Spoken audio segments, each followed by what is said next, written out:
Mucho tiempo antes de la llegada del profeta de Alá, hubo una serie de cultos politeístas bien arraigados. Una tradición enterrada bajo las dunas del desierto, con una serie de ídolos en piedra. Una tradición destruida o sepultada por el paso de los siglos. Sin embargo, hoy recorreremos esos parajes y leyendas tan recónditos de la cultura prearábiga.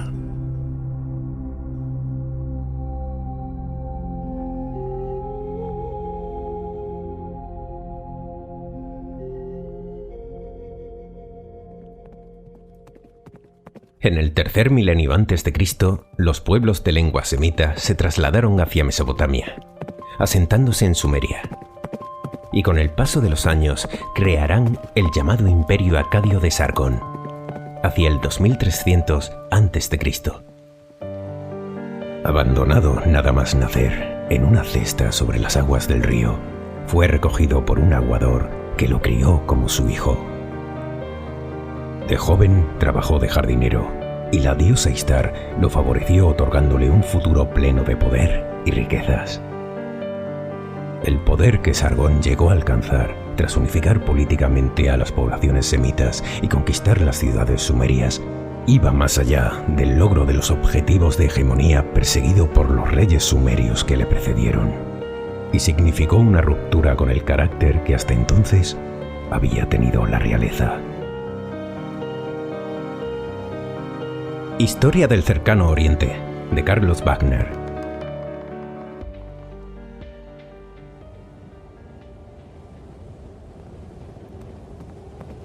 El grupo semita oriental se estableció en Ebla. Los amorreos eran semitas occidentales que dejaron Arabia a finales del tercer milenio antes de Cristo y se asentaron en el levante mediterráneo. Algunos de ellos se convertirán en los amorreos y cananeos de épocas posteriores. Sobre los dos pueblos preisraelitas más importantes, la Biblia tiende a usarlos de forma indistinta, al menos aparentemente.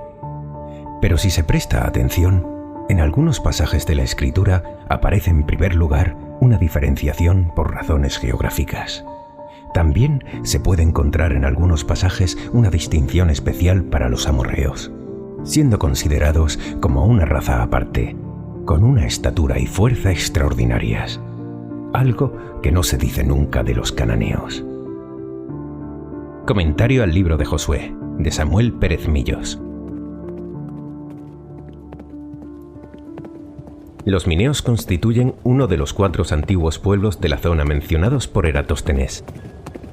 Estos se asentaban en la actual gobernación de Yauf, del Yemen.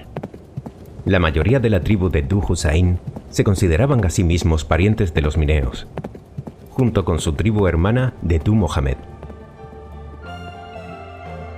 Estos mineos, de quienes eran acaso una rama de los madianitas de Moisés, hacían mucho comercio con el incienso y la mirra que crecía en sus alrededores, siendo Karnasu ciudad principal, porque la llamada Alana, situada en el fondo del Golfo Arábigo, conserva todavía el mismo nombre.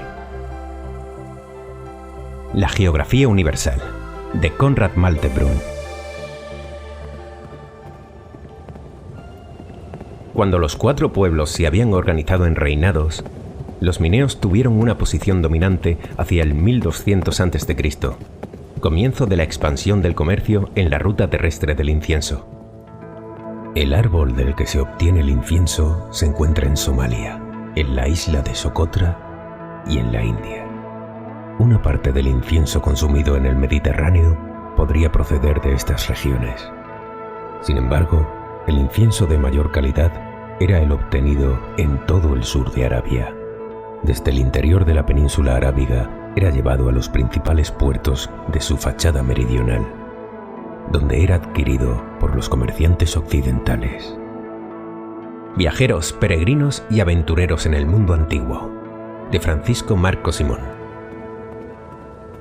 El reino mineo, al igual que los otros reinos de la península arábiga, estuvo muy involucrado en las rutas comerciales, principalmente en el de las especias, el incienso y la mirra. Esta ruta caravanera les permitió, junto con el cultivo intensivo mediante canales de irrigación, conseguir una hegemonía que luego pasaría al reino de Saba. Los árabes embellecían sus templos, sus ciudades, sus palacios con los metales preciosos que le daban los romanos y los persas a cambio de aromas, bálsamo de la Meca, incienso, piedras preciosas y vasos murrinos. Pero ellos nada compraban al extranjero. Casi no conocían la navegación, pues las riquezas de la India y acaso del África Oriental eran transportadas en miserables piraguas que gastaban 5 años en la ida y vuelta.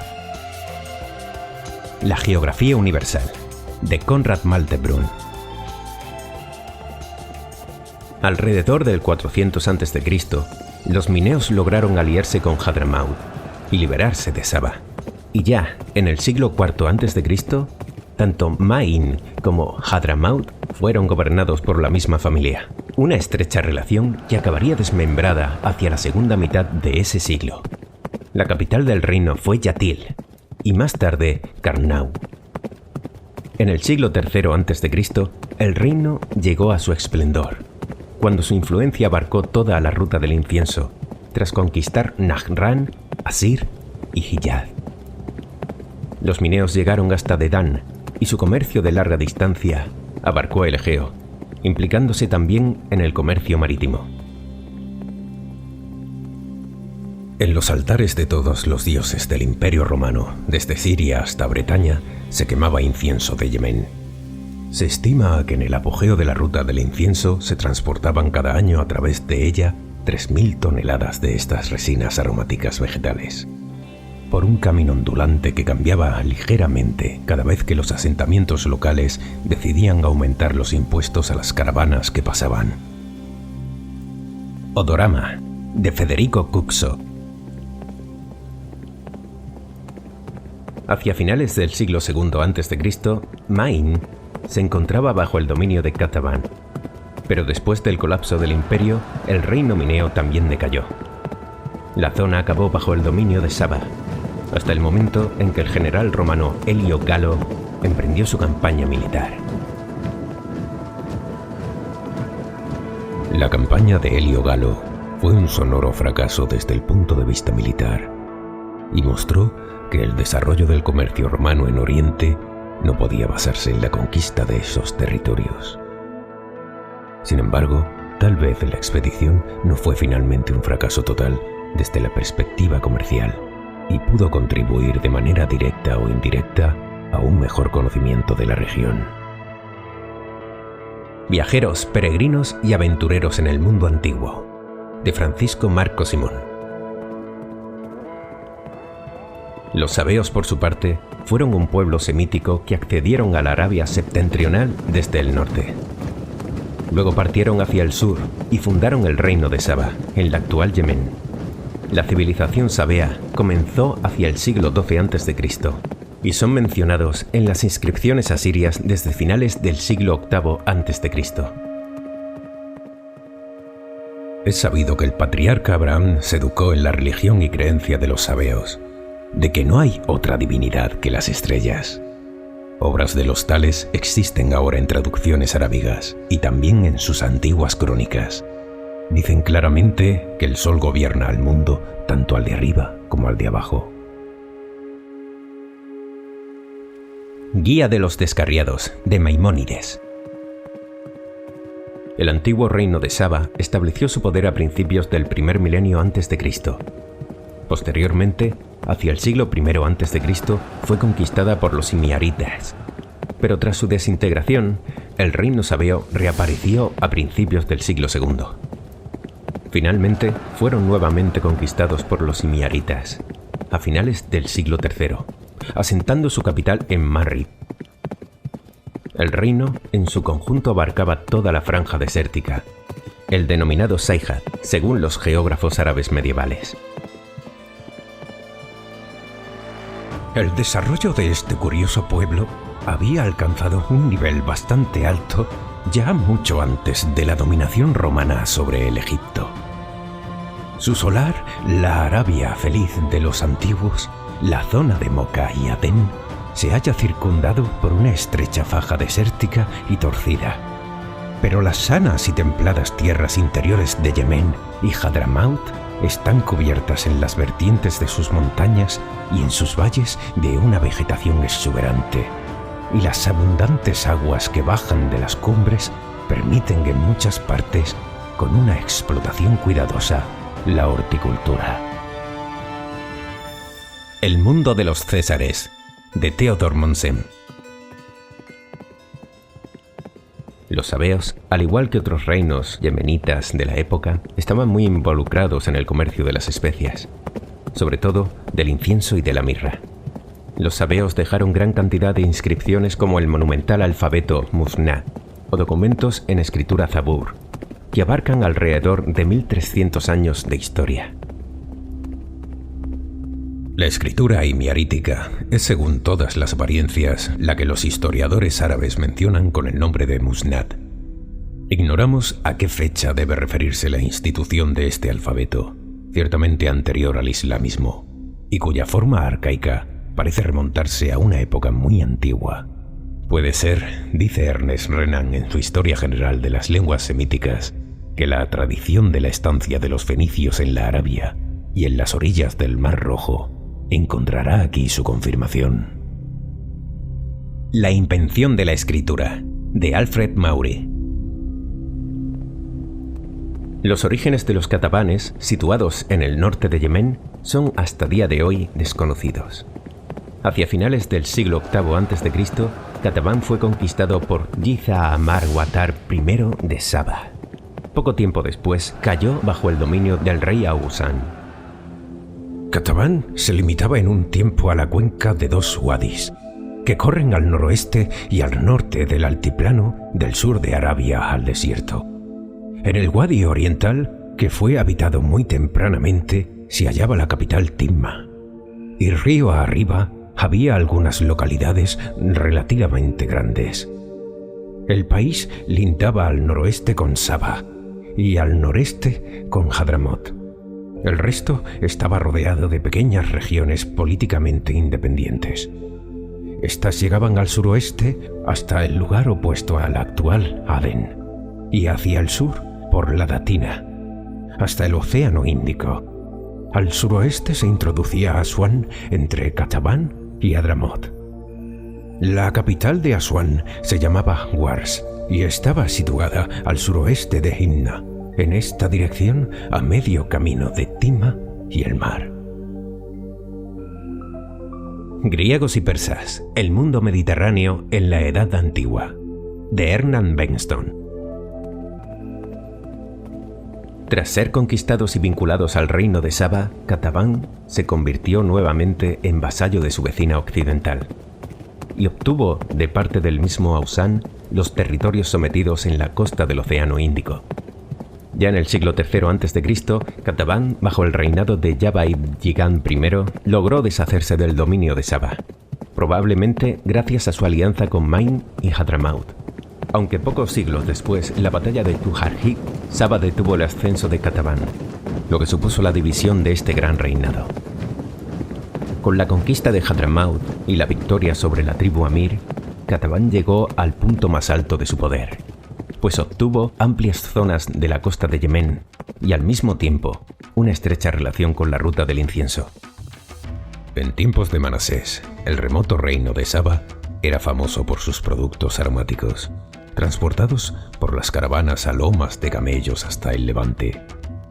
El reino aparece mencionado en fuentes asirias de finales del siglo VIII a.C., aunque investigaciones arqueológicas recientes han sacado a la luz en Yemen restos anteriores de la Edad del Hierro. Es evidente que el reino sabeo no comenzó a florecer hasta comienzos del siglo VIII a.C. No es de extrañar que ciertas imágenes de Arabia adquirieran una importancia tan grande en las tradiciones de Judá. David y Salomón, en busca de los reyes sagrados de la Biblia y de las raíces de la tradición occidental, de Israel Finkelstein. Los hadramitas fueron un pueblo sudarábico, habitantes de la región de Hadramaut, en la actual Yemen. Sus descendientes se establecieron en diversas partes del mundo, principalmente en Eritrea y Kenia. Su lengua era el hadramático, que pertenece a la rama semítica de la familia afroasiática. Cana era el principal puerto del reino de Hadramaut, y como tal es mencionado en el periplo del mar Eritré, en el que se habla de él como el punto de partida de los barcos que se dirigían hacia la India. Era un importante astillero, además de una de las principales etapas en el viaje entre Egipto y la India. Viajeros, peregrinos y aventureros en el mundo antiguo, de Francisco Marco Simón. Entre estos hadramitas asentados existían marcadas diferencias, pues los de mayor prestigio social pertenecían a la vieja aristocracia seiyid. Estos afirmaban ser descendientes directos del propio Mahoma. Mahoma apenas habla de la magia, sino para quejarse de que el pueblo siempre la ha imputado a los profetas.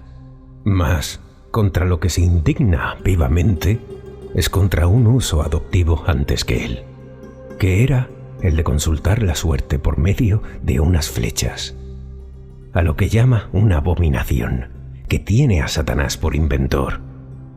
Si los musulmanes abandonaron esta manera impía de consultar los oráculos del cielo, no fue sino para sustituirla por otra.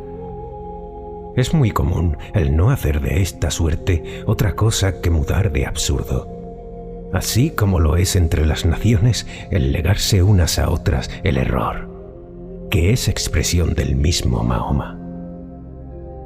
Compendio histórico de la vida del falso profeta Mahoma, de Claude-Emmanuel Joseph Pierre Pastoret. En el pasado, los hadramitas rara vez se casaban fuera de su ámbito social, y a menudo vivían en grupos distantes dentro de la propia ciudad. Tarim era una de sus ciudades más importantes, histórica y culturalmente, dadas sus enseñanzas islámicas. Esta albergaba la mayor concentración de descendientes del profeta Mahoma en todo el mundo. Los Alawín pertenecen a la familia del profeta, constituyendo una de sus más distinguidas ramas. De entre ellos surge de generación en generación un gran número de destacados imanes que ponen en práctica sus conocimientos y de gnósticos, conocedores de lo interno. Toman tanto la ciencia externa como la gnosis interna, el hijo del padre y este del abuelo, de maestro a maestro, a partir de la fuente del mensajero, al que Alá bendiga y dé paz. Las vidas del ser humano y sus etapas, del imán Abdullah. Los árabes predecesores del Islam creían en numerosas deidades y espíritus, con una base bien asentada en el totemismo hacia árboles, fuentes o piedras. Consideraban benefactores a ciertos animales, como el león, el toro, el águila y el halcón, y temían a los jinn o espíritus malignos. Tras el descubrimiento de la arqueología y la epigrafía, fueron elaborando lentamente un panteón influido por las tradiciones sirio-cananeas y la cosmogonía mesopotámica. Los residuos de los antiguos persas, que ven hoy en el Oriente bajo la dominación del sufí y en las Indias, y que han conservado el culto del fuego y otras muchas supersticiones de los primeros persas, de quienes descienden, ignoran totalmente su antiguo origen y su propia historia. Conservan con gran cuidado un libro llamado Sandavasta, que contiene los ritos de su religión y los artículos de su creencia. Historia del Antiguo y Nuevo Testamento y de los judíos, de Agustín Calmet. En el caso de Palmira, se mezclaban las divinidades babilonias y romanas con otras fenicio-cananeas. Balsamín, el dios celeste, Astarte, Astargatis y Malakbel. Otros eran Bel, el amo del universo, Yaribol, dios del sol, la justicia y las fuentes, Aglibol, dios de la luna, Alilat, diosa de la vida, y Al-Uza, la alegoría del alba. Los mercaderes que venían de Persia con frecuencia pasaban por la Meca y contaban sus fábulas favoritas. Debido a que la principal ruta comercial pasaba por la Meca, La gente proveniente de tierras orientales como la India y la China también diseminaba sus ideas y cuentos religiosos en Arabia. No es sorpresa descubrir que el Corán contenga remanentes de cuentos religiosos que pueden finalmente investigarse retrospectivamente hasta el hinduismo, el budismo, el mitraísmo, las religiones griegas de misterio y las religiones egipcias. La invasión islámica, de Robert Morey.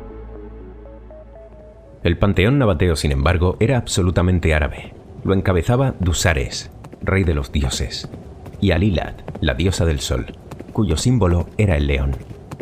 Los templos palmiranos y nabateos seguían el modelo greco-romano, guardando en su interior una estatua de la divinidad. Las ceremonias y los sacrificios eran llevados a cabo por los sacerdotes. Una procesión alrededor del templo precedía las ceremonias. En Palmira se llevaba la estatua del dios sobre unas angarillas o a lomos de un dromedario que posteriormente era sacrificado. Celebraban además grandes banquetes funerarios y en honor de los diversos dioses. Los paganos de la Arabia preislámica enseñaban que todos debían inclinarse y orar hacia la Meca a ciertas horas prefijadas durante el día. Asimismo, todos debían hacer un peregrinaje a la Meca para adorar el Kaaba, por lo menos una vez en la vida. Una vez que llegaban a la Meca, todos los paganos corrían alrededor del Kaaba 7 veces, besaban la piedra negra y luego corrían como una milla hasta el Wadi Mina para arrojarle piedras al diablo. También creían en dar limosnas y condenaban la usura. Hasta tenían cierto mes en el que el ayuno debía hacerse conforme al calendario lunar. La invasión islámica, de Robert Morey.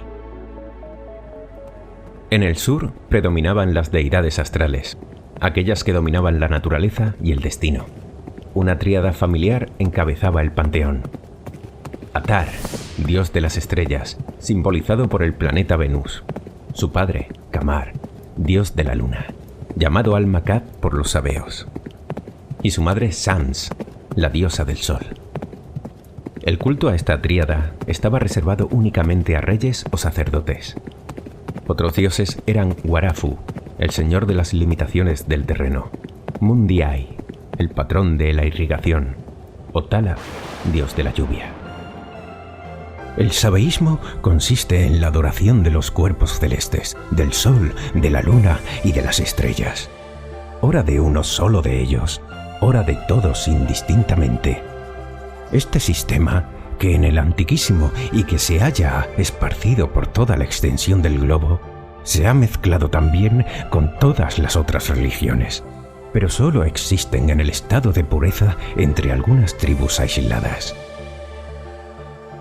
La geografía universal, de Konrad Maltebrun. Los templos eran de grandes dimensiones en el Yemen y el Hiyaz, con enormes patios porticados, una alberca para las abluciones rituales y al fondo la celda donde se custodiaba la estatua divina. Uno de los principales rituales era la peregrinación a los santuarios más importantes, acompañándose de ayunos, abstenciones y pureza ritual. Estos santuarios o haram solían estar acompañados de un pequeño bosque sagrado o jima. Se creía que las piedras mágicas sagradas protegían a las tribus. La tribu Coreixíes había adoptado una piedra negra como su piedra mágica y la había instalado en el Kaaba. Las personas que venían en su peregrinaje para adorar en el Kaaba besaban esa piedra negra y mágica. La invasión islámica, de Robert Morey. En el Hiyaz, los dioses principales eran Al-Lat, la diosa solar, con su león como símbolo. Esta tenía en la Meca un aram y un jima. Otra era Al-Uza, el lucero del alba, diosa suprema de los Koreshitas, la tribu gobernante en la Meca.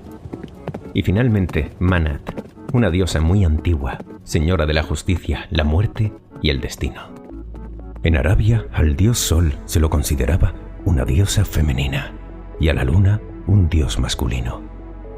Conforme ha sido señalado por muchos eruditos como Alfred Guillaume, al dios Luna lo llamaban por varios nombres, uno de los cuales era Alá.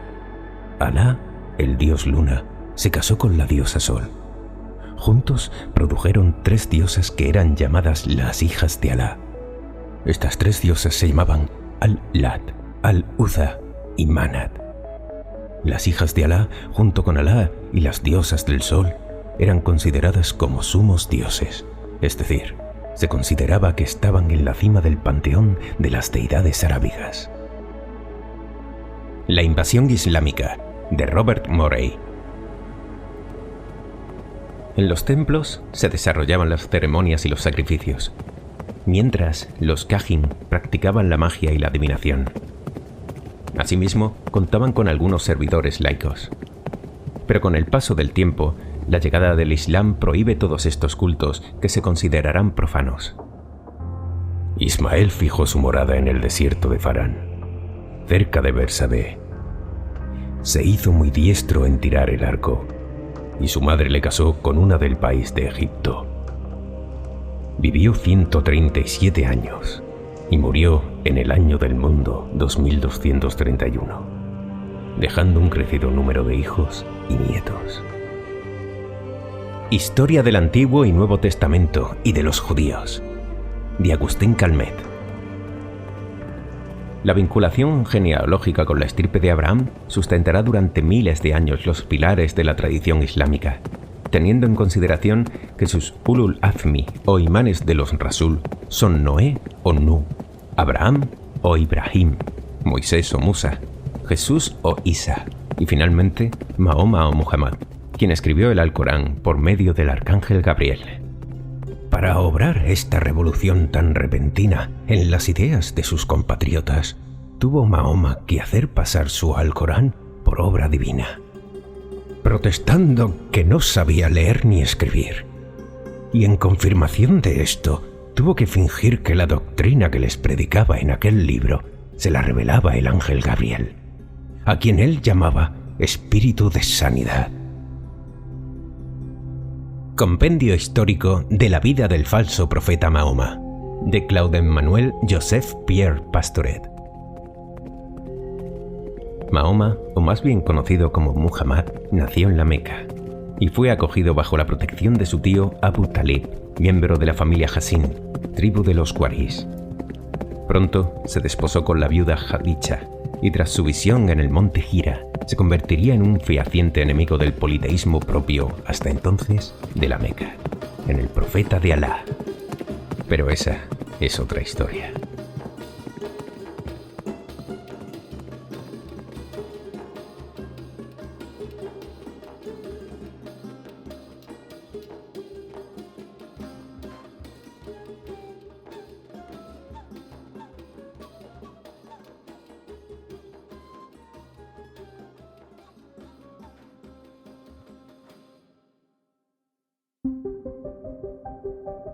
La brida, a galope por la historia.